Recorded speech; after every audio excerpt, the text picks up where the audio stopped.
एक छोटे से शहर में हरिया नाम का एक बहुत ही गरीब आदमी अपने परिवार के साथ एक झोपड़ी में रहता था। उसके परिवार में उसकी पत्नी मीरा और उसके 2 बच्चे रहते थे।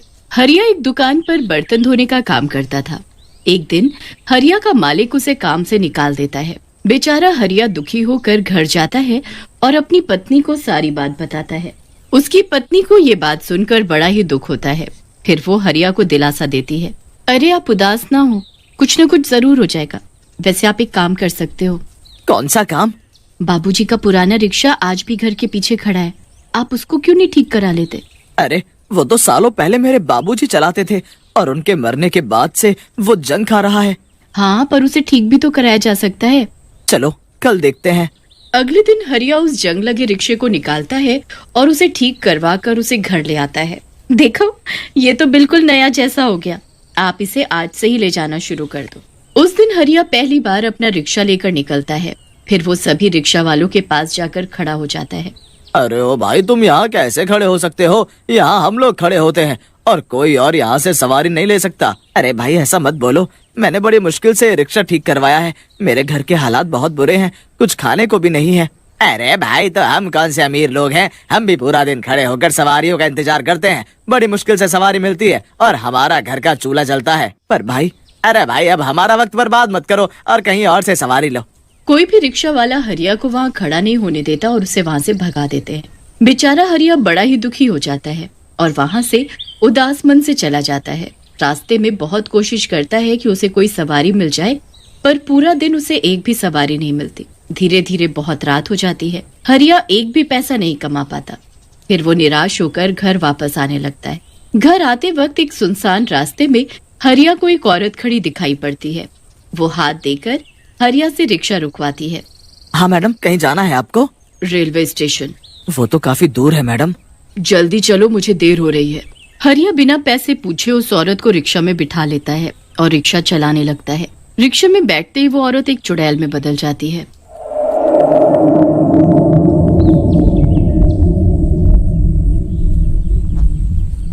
हरिया इस बात से बिल्कुल अनजान होता है कि उसने एक चुड़ैल को अपने रिक्शे में बिठा रखा है।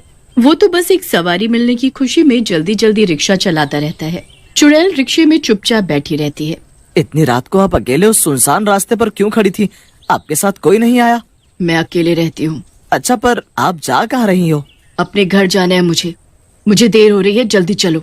हाँ जी मैडम, मैं चला रहा हूँ।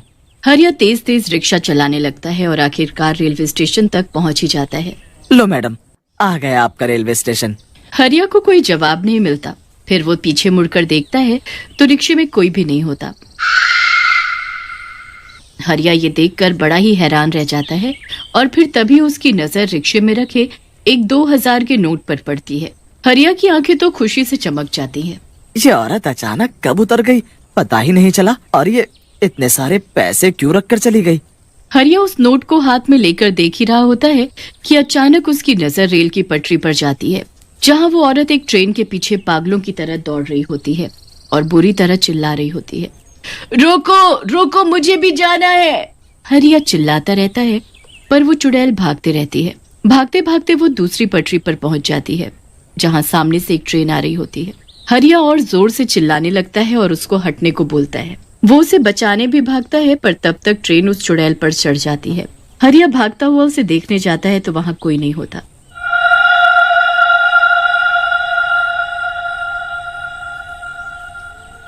हरिया बड़ा ही परेशान हो जाता है और घर वापस आ जाता है।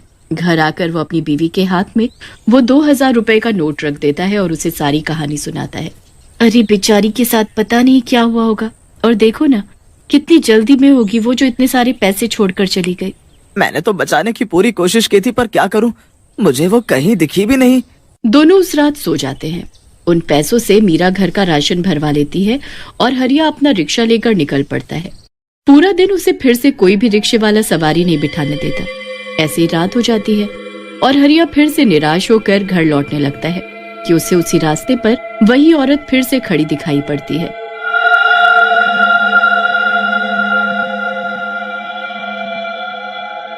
हरिया तो उसे देखकर चौंक ही जाता है।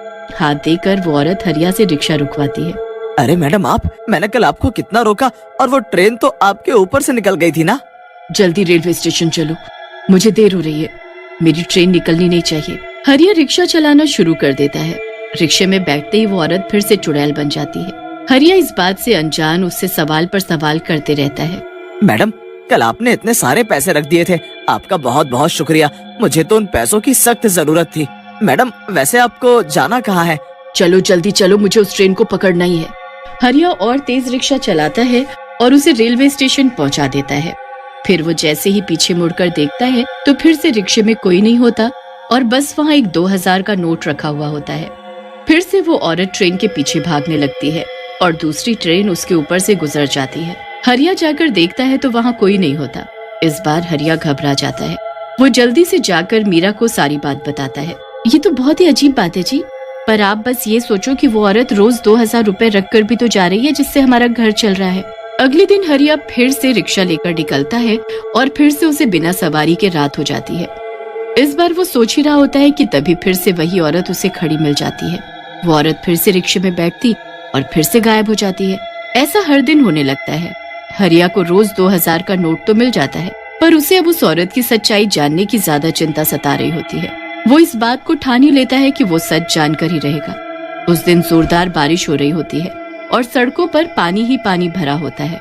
उस रात भी वो चुड़ैल हरिया के रिक्शे में बैठती है, पर इस बार हरिया को उसका असली चेहरा सड़कों में भरे पानी में दिखाई दे जाता है। हरिया के हाथ पैर कांपने लगते हैं। वो जैसे तैसे घबराता हुआ उस चुड़ैल को उसी जगह पहुंचा देता है। हमेशा की तरह वो चुड़ैल ट्रेन के पीछे भाग रही होती है और रिक्शे में एक नोट रखा होता है। हे भगवान, मैं इतने दिन से एक चुड़ैल को अपने रिक्शे में बैठा रहा था। आखिर ये चुड़ैल चाहती क्या है? क्या है इसकी सच्चाई? मैं जानकर ही रहूंगा। हरिया उसी पटरी पर जाता है, पर तब तक वो चुड़ैल गायब हो चुकी होती है। फिर वो स्टेशन मास्टर के पास जाता है और उससे पूछता है, भाई साहब, ये जो 12 बजे यहाँ से ट्रेन जाती है, ये कौन सी ट्रेन है और कहाँ जाती है? 12 बजे? भाई यहाँ से 12 बजे तो कोई ट्रेन नहीं जाती। फिर वो क्या हुआ भाई? बड़े परेशान लग रहे हो, क्या हुआ है? हरिया स्टेशन मास्टर को सारी बात बताता है। स्टेशन मास्टर को अब सब समझ आ जाता है। ये तो वही हो सकती है। कौन? आज से 2 साल पहले एक औरत यहाँ भागते हुए आई थी। वो जोर जोर से रोती हुई चिल्ला रही थी कि उसका पति उसे छोड़कर जा रहा है। उसे अपने पति को रोकना था। मेरे पास भी आई थी कि मैं उस ट्रेन को रुकवा दूं, पर ऐसा होता है कोई? ट्रेन चली गई और वो पागलों की तरह उस ट्रेन के पीछे भागने लगी। भागते भागते वो जाने कैसे दूसरी पटरी पर जा गिरी और उसी वक्त सामने से एक ट्रेन आ गई और वो वहीं कुचल कर मर गई। हे भगवान! हरिया वहाँ से चुपचाप चला जाता है और घर जाकर सो जाता है। अगले दिन वो उस औरत के बारे में सब पता कर लेता है। उसके बाद वो रात को उसी रास्ते से गुजरता है और रिक्शा उस चुड़ैल के पास जाकर रोक देता है। मैंने तुम्हारे बारे और तुम्हारे पति के बारे में गांव वालों से सबसे पता कर लिया है। जिसके पीछे तुम रोज भाग रही हो, उसे तो उसकी करनी की सजा मिल चुकी है। उस रात उस ट्रेन का एक्सीडेंट हो गया था, सारे लोग मर गए थे और तुम्हारा पति भी। वो मर गया। वो मर गया। वो मर गया। चुड़ैल उस रात रिक्शे में नहीं बैठती और बस खुशी से उछलती कूदती वहाँ से चली जाती है। जाते जाते वो पीछे मुड़ती है। मैं तुम्हारे लिए जरूर कुछ करूंगी। हरिया को उस चुड़ैल के लिए खुशी भी होती है, पर खुद के लिए दुख भी, क्योंकि उसका घर उस चुड़ैल के पैसों से ही चलता था।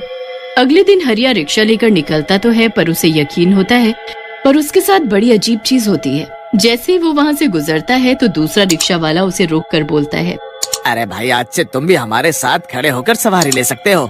हरिया बड़ा खुश हो जाता है और उसे ये भी समझ आ जाता है कि ये सब उस चुड़ैल का काम है।